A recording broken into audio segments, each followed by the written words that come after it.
Pour accompagner la vidéo où on vous dit tout sur le saké japonais, on a eu envie de vous proposer en bonus une sélection de mangas. Aurélien Mestre, libraire à BD Fugue Manga à Toulouse, présente quelques ouvrages qui se marieront très bien avec la boisson traditionnelle japonaise.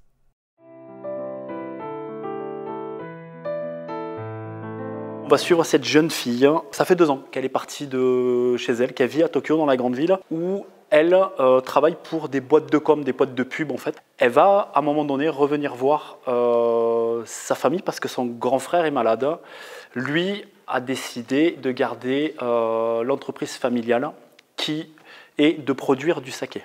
Son rêve, c'est d'avoir un saké ultime. Il va décéder très vite après sa visite et elle va essayer d'honorer sa mémoire et de produire ce saké exceptionnel. On est sur la production artisanale. Ça met ça en avant aussi, le côté écologique, le travail qui va donner cet alcool d'exception en fait. La cantine de minuit, c'est édité aux éditions Les Arts Noirs. Il y a une série télé sur Netflix qui est pas mal en plus. On va suivre un restaurant qui n'est ouvert que de minuit à l'aube. C'est pour les gens qui n'arrivent pas à dormir, qui ont des problèmes, qui s'ennuient chez eux, qui sont tout seuls. Et on va suivre ce patron qui prépare à manger ce que vous voulez du moment où il l'a. Donc c'est découpé sous format de toutes petites histoires en fait, qui vont faire entre 10 et 12 pages. Et souvent, ils finissent par trinquer au saké en fait. C'est une forme d'amitié, c'est une forme de reconnaissance pour le patron aussi, que ses clients trinquent avec lui. C'est une forme de remerciement. Le saké, encore aujourd'hui au Japon, ne s'arrête pas à juste de l'alcool. C'est bien plus que ça. Il y a un passage dans le tome 60 de One Piece avec les 3 protagonistes principaux, Luffy, Sabo et Ace, qui, pour devenir vraiment des frères, en fait, vont trinquer au saké.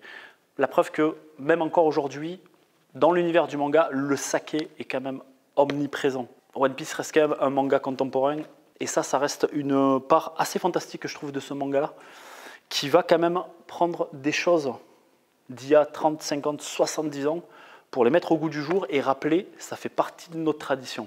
Et ça, c'est assez top.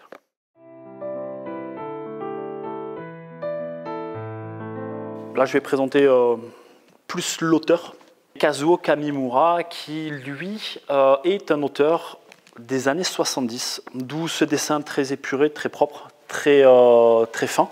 Lui, il va surtout parler de problèmes de couple, de vie de tous les jours, plus de tranches de vie, mais le saké a une place quasiment centrale dans tous ces récits. Là, entre autres, on va suivre ce jeune couple qui vit dans les années 70, ensemble, qui ne sont pas mariés.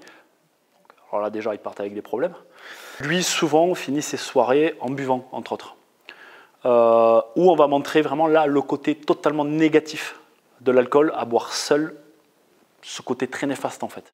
Du coup, là, on a vraiment entre Kamimura, la cantine de minuit, One Piece et Natsuno no Sake, 40 ans, des années 70 à aujourd'hui. Et le saké a quand même toujours cette place-là, cette place présente dans l'univers, entre autres du manga et entre autres du Japon traditionnel en fait.